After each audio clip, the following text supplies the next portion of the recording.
찬양 성부 성자 성령 성삼위일체께 영원 무궁하기까지 영광을 돌리세 영광을 돌리세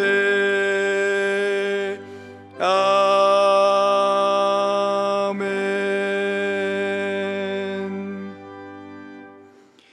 내가 여호와를 항상 송축하며 내 입술로 항상 주를 찬양하리이다. 내 영혼이 여호와를 자랑하리니 곤고한 자들이 이를 듣고 기뻐하리로다. 나와 함께 여호와를 광대하시다 하며 함께 그의 이름을 높이세.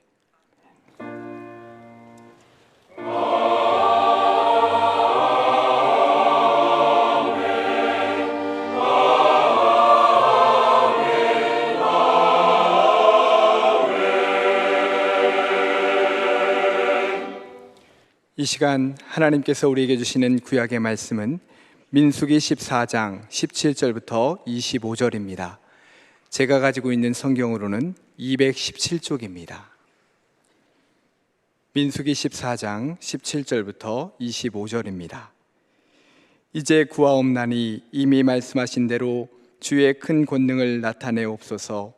이르시기를 여호와는 노하기를 더디하시고 인자가 많아 죄악과 허물을 사하시나 형벌받을 자는 결탄코 사하지 아니하시고 아버지의 죄악을 자식에게 갚아 3, 4대까지 이르게 하리라 하셨나이다. 구하옵나니 주의 인자의 광대하심을 따라 이 백성의 죄악을 사하시되 애굽에서부터 지금까지 이 백성을 사하신 것 같이 사하시옵소서. 여호와께서 이르시되 내가 네 말대로 사하노라. 그러나 진실로 내가 살아있는 것과 여호와의 영광이 온 세계에 충만할 것을 두고 맹세하노니 내 영광과 애굽과 광야에서 행한 내 이적을 보고서도 이같이 10번이나 나를 시험하고 내 목소리를 청중하지 아니한 그 사람들은 내가 그들의 조상들에게 맹세한 땅을 결단코 보지 못할 것이요 또 나를 멸시하는 사람은 한 사람도 그것을 보지 못하리라.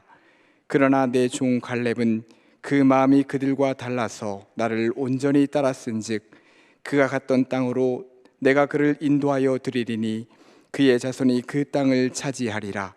아말렉인과 가나안인이 골짜기에 거주하나니 너희는 내일 돌이켜 홍해 길을 따라 광야로 들어갈지니라. 아멘.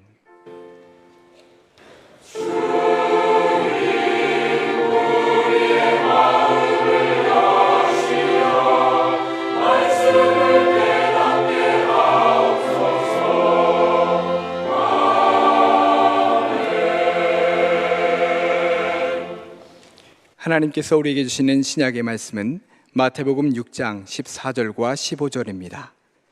7쪽입니다. 마태복음 6장 14절과 15절입니다. 너희가 사람의 잘못을 용서하면 너희 하늘 아버지께서도 너희 잘못을 용서하시려니와 너희가 사람의 잘못을 용서하지 아니하면 너희 아버지께서도 너희 잘못을 용서하지 아니하시리라. 아멘. 미끄러운 눈길에 오시느라고 수고하셨습니다. 저물어가고 있는 금년 한 해를 어떻게 마치려고 하십니까? 연말이 되면 아무래도 마음이 분주해질 수밖에 없지만 그래도 할 일은 하나씩 해야 하지 않겠습니까? 한 해를 마치면서 정리할 것이 적지 않습니다. 공적으로, 개인적으로, 안팎으로 정돈하고 가야 할 것도 더러 있습니다. 금년 한 해를 냉철하게 평가할 일이 있고 여러 면으로 분석해야 할 일도 있을 겁니다. 이러한 분석과 평가를 토대로 내년 계획을 세우는 일도 매우 중요한 일입니다. 그런데 이런 것들 하나도 소홀히 할 수 없이 하나하나 체크해야 하지만 무엇보다도 영적인 문제, 그 중에서도 3가지만큼은 반드시 해결해야 합니다. 사람은 영적 존재요, 영이 근본이기 때문에 해결해야 할 영적인 문제를 지나치고 보면 언제나 문제가 생기고 더 어려워지고 후유증이 따르기 마련입니다. 그래서 먼저 해야 할 첫 번째 일은 금년을 감사로 마치시기 바랍니다.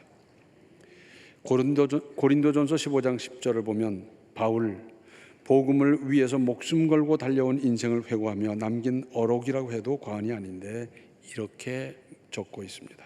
그러나 내가 나 된 것은 하나님의 은혜로 된 것이니 내게 주신 하나님의 은혜가 헛되지 아니하여 내가 모든 사도보다 더 많이 수고하였으나 내가 한 것이 아니요 오직 나와 함께 하신 하나님의 은혜로라.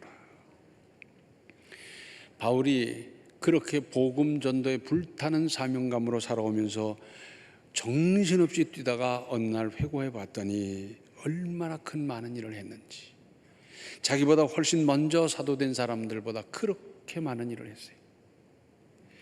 바울이 한 일이 얼마나 많습니까? 교회를 세웠고 전도를 했고 기적을 행했고 죽을 고비를 수도 없이 넘겼고 대단하지 않습니까?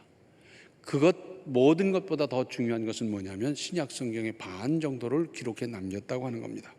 그건 누가 하고 싶어 하는 것도 아니고 하나님께서 역사하시고 쓰도록 해야 하는 일이지만 어쨌건 하나님께서 그런 그릇으로 쓰셨습니다. 굉장한 일을 했는데, 모든 사도보다 더 많이 수고했는데, 그런데 가만히 회고해 봤더니 나와 함께 하신 하나님의 은혜였다는 겁니다. 내가 한 것이 아니고 하나님께서 한 것이고 나는 하나님의 도구로 쓰임받은 참 영광이라는 겁니다. 이것은 감사고 감사가 나오지 않을 수가 없는 것 아니겠습니까? 내 인생, 아니 금년 한 해를 회고해 보십시오. 하나님의 은혜 아닌 것이 어디 있습니까? 겪을 당시에는 잘못되고 억울한 일이라고 생각했는데 나중에 가만히 돌이켜 보았더니 그것마저도 하나님의 깊으신 섭리와 은혜 아니었습니까? 믿음 있는 사람이 할 수 있고 믿음이 큰 사람일수록 감사가 큰 법입니다. 그래서 믿음의 크기는 뭐냐? 감사의 크기다 그러잖아요.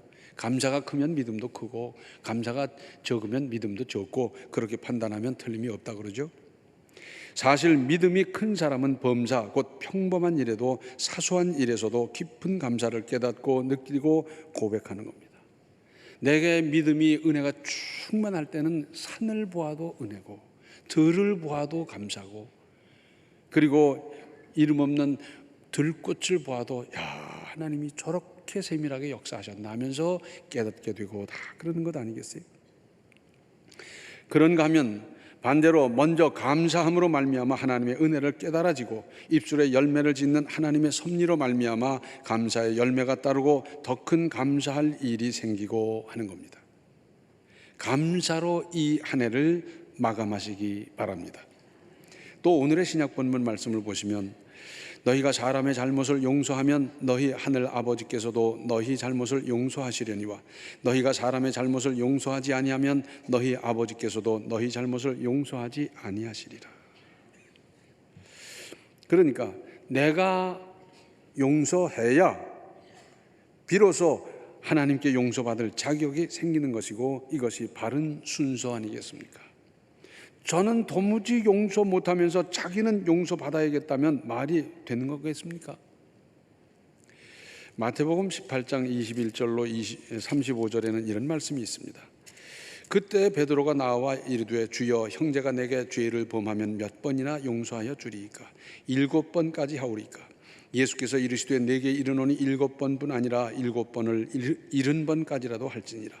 그러므로 천국은 그 종들과 결산하려 하던 어떤 임금과 같으니 결산할 때에 10,000달란트 빚진 자 하나를 데려오매 갚을 것이 없는지라 주인이 명하여 그 몸과 아내와 자식들과 모든 소유를 다 팔아 갚게 하라 하니 그 종이 엎드려 절하며 이르되 내게 참으소서 다 갚으리이다 하거늘 그 종의 주인이 불쌍히 여겨 놓아 보내며 그 빚을 탕감하여 주었더니 그 종이 나가서 자기에게 100데나리온 빚진 동료 한 사람을 만나 붙들어 목을 잡고 이르되 빚을 갚으라 하매 그 동료가 엎드려 간구하여 이르되 나에게 참아 주소서 갚으리이다 하되 허락하지 아니하고 이에 가서 그가 빚을 갚도록 오게 가두거늘 그 동료들이 그것을 보고 몹시 딱하게 여겨 주인에게 가서 그 일을 다 알리니 이에 주인이 그를 불러다가 말하되 악한 종아 네가 빌기에 내가 네 빚을 전부 탕감하여 주었거늘 내가 너를 불쌍히 여김과 같이 너도 내 동료를 불쌍히 여김이 마땅하지 아니하냐 하고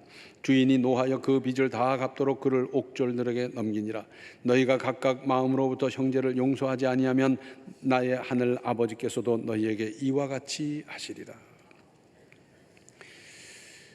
베드로가 주님께 질문하는 겁니다. 형제가 내게 죄를 범하면 얼마나 용서해 줘야 됩니까? 7번까지 할까요?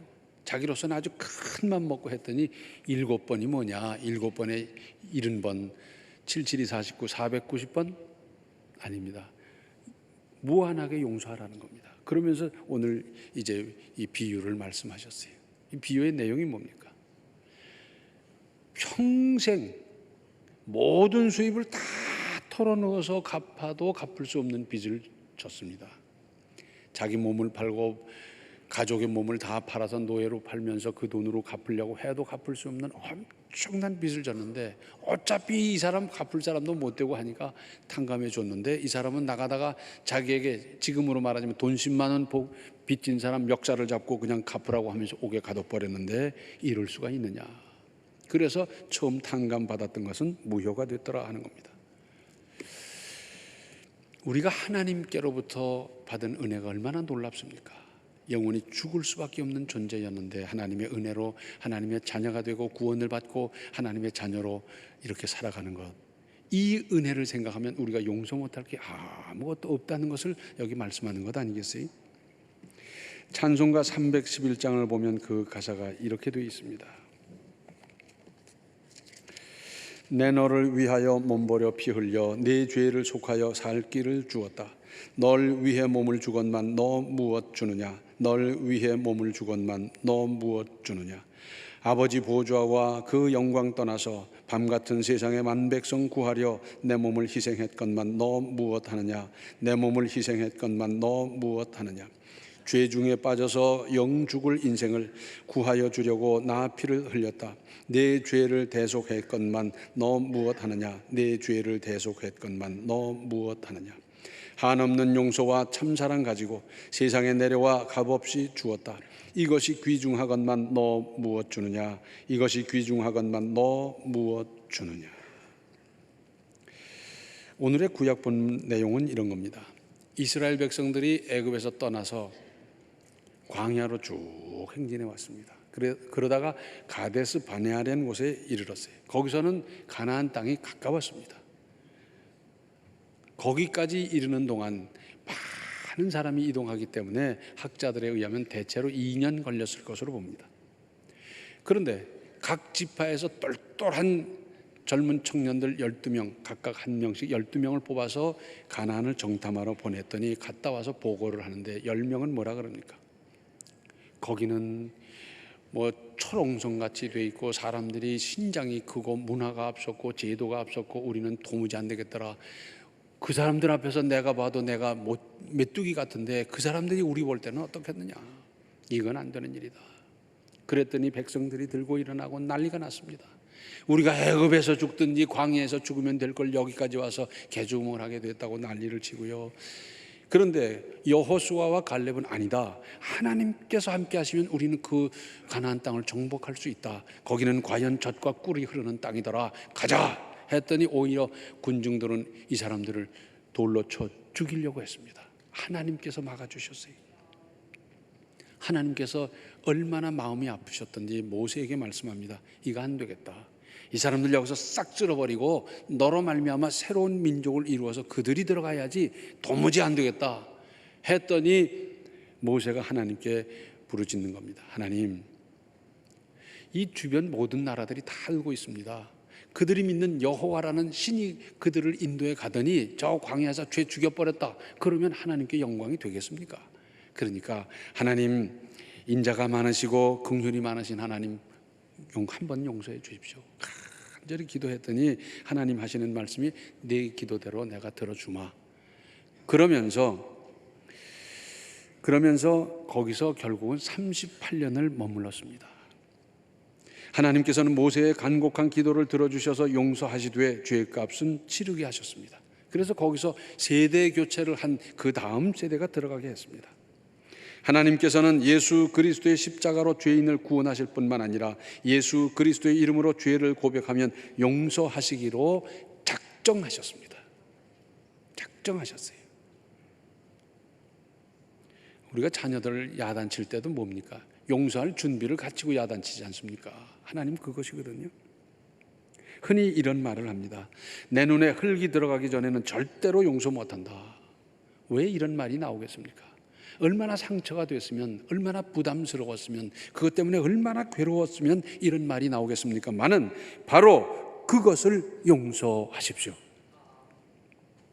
사람이 살아가면서 전화로 할 일이 있고 편지로 할 일이 있고 먼 길이라도 찾아가서 해야 할 일이 있습니다. 이걸 잘 분별해야 돼요. 제가 전에 경주에 있을 때 교육전도사로 일을 열심히 잘한 분이 있었습니다. 그런데 그분을 전임으로 풀타임으로 이제 일할 수 있게 할 수 있는 자리가 없었어요. 그래서 다른 데를 좀 알아보라고 그랬더니 알아보다가 하루는 저를 찾아와서 그럽니다.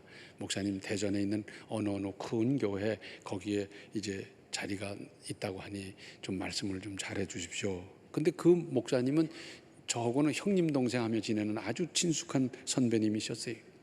거기다 전화를 해서 이 사람은 목사님의 아들이고 이렇게 참 좋은 분이다, 잘 부탁합니다 했더니 그러냐?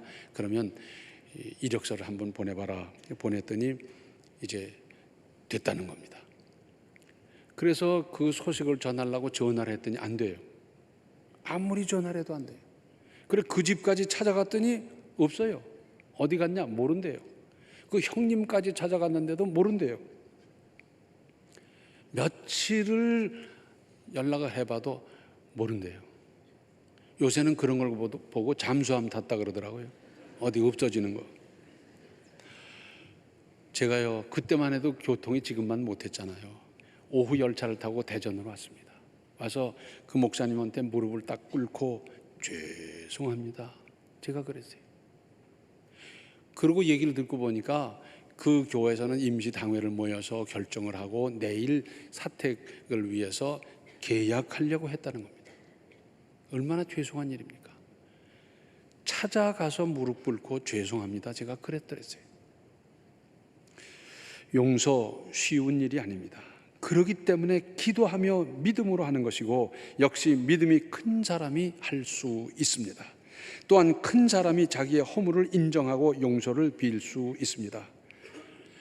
저 멀리 떨어져 있는 다른 나라 사람하고 나하고 무슨 관계도 없잖아요. 거기에다가 무슨 용서하고 용서 빌고 아무것도 할 것도 없지만 가까운 사람 사이에서 이런 문제가 발생하는 거기 때문에 가까운 사람부터 시작하십시오. 용서해 주는 기쁨을 아십니까? 용서받은 기쁨을 경험해 보셨습니까? 미국에서 있었던 일입니다. 미국 뉴욕에 살고 있는 한 가정. 거기는 누나와 동생 남매가 있는데 이제 여름 방학이 다가오는 겁니다. 그 여름 방학 때는 시골에 있는 할머니네 가자 이랬어요. 우리나라에서도 방학 때 시골 할머니 댁 가고 그러잖아요. 얘네들은 할머니네 간다 그러니까 좋아서 막 들떠 있습니다. 여름 방학에 할머니네 가서 뭘 할까? 할머니는 우리를 얼마나 좋아하시는데 할머니는 사랑하시고 할머니는 좋으신 분이고 막 할머니 보고 싶다 그러고 막 그러는 거예요.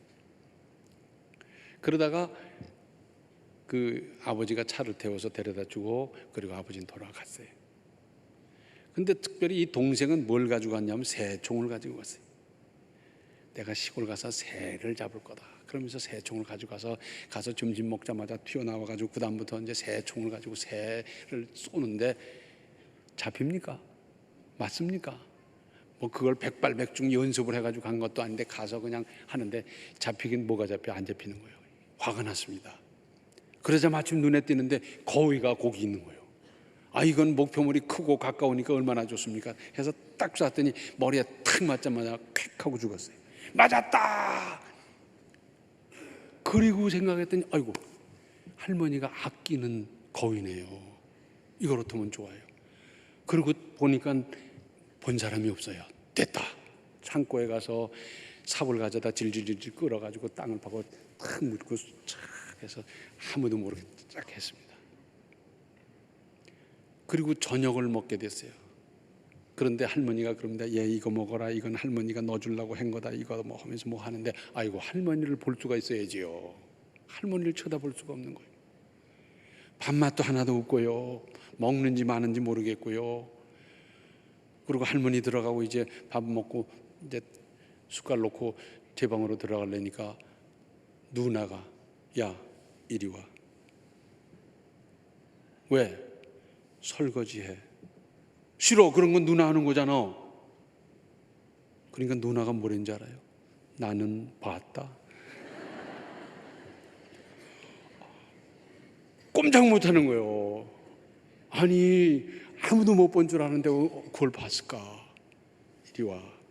꼼짝 못하고 끌려갔어요. 설거지해. 야, 저는요 물도 안 묻히고 그리고 딱 버티고 있어서 그건 이렇게 닦고 닦은 건 이렇게 여기다 놔. 이러면서 저는 아주 지휘만 하고 있는 거예요. 글쎄.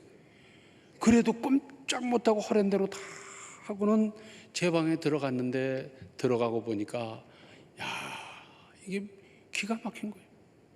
숙제할 거니 무슨 동화책이니 이런 건 아무 생각도 없고요. 이제 어떻게 해야 될지 모르겠어요. 잠이 오겠습니까? 잠을 잤는지 안 잤는지 모르고 어떻게 해서 아침이 됐는데 아침 식탁에 앉고 보니까 또 할머니를 볼 수가 있어야죠. 할머니를 못 보는 거예요. 할머니는 이거 먹어라, 요렇게 해라, 뭐 요렇게 해라 하는데 그냥 뭐 볼 수가 없어요. 어떻게 아침이 끝나고 할머니 가고 그랬는데 누나가 또 부릅니다. 이리 와. 꼼짝 못하고 또 끌려가가지고선 그 다음에 허랜 대로 죄 하고요. 야, 이거 시간이 그렇게 기가 막힐 수가 없어요. 점심 때도 그랬습니다. 그러고 보니까 세상에 지옥이 따로 있는 게 아니라 이게 지옥이요. 사람이 죄를 지으면요, 죄가 시키는 대로 하는 거예요. 끌려가는 겁니다. 저녁 때 다시 밥을 먹는데 할머니 볼 수도 없지요. 할머니 뭐 어쩌고 저쩌고 얘기할 새도 없지요. 뭐 그냥 그러면서 어떻게 먹고 제 방에 들어가려는데 뭐 또 부르잖아요. 꼼짝 못하고 저녁 설거지를 다 하고 지 방에 들어가 있다 보니까 기가 막혀. 도대체 이렇게 살 수가 없는 거예요. 그래서 할머니 방을 똑똑 놓고니 들어오너라. 그 문을 열어보니까 할머니는 안경을 이렇게 쓰고 성경을 읽고 있어요. 무조건 할머니 품에 그냥 뛰어안기면서 할머니 제가 잘못했어요. 엉엉 우는 거예요. 할머니가 꼭 끌어안아주면서 나는 다 알고 있었단다. 할머니는 다 알고 있었어요. 거위 새로 사면 돼. 우리 손주가 귀하지. 손주가 귀하지. 내가 살게. 걱정 말어. 걱정 말어. 여기서 재밌게 보내야 한다. 그러면서 할머니가 등을 두드려주고 하는데 얼마나 고마워.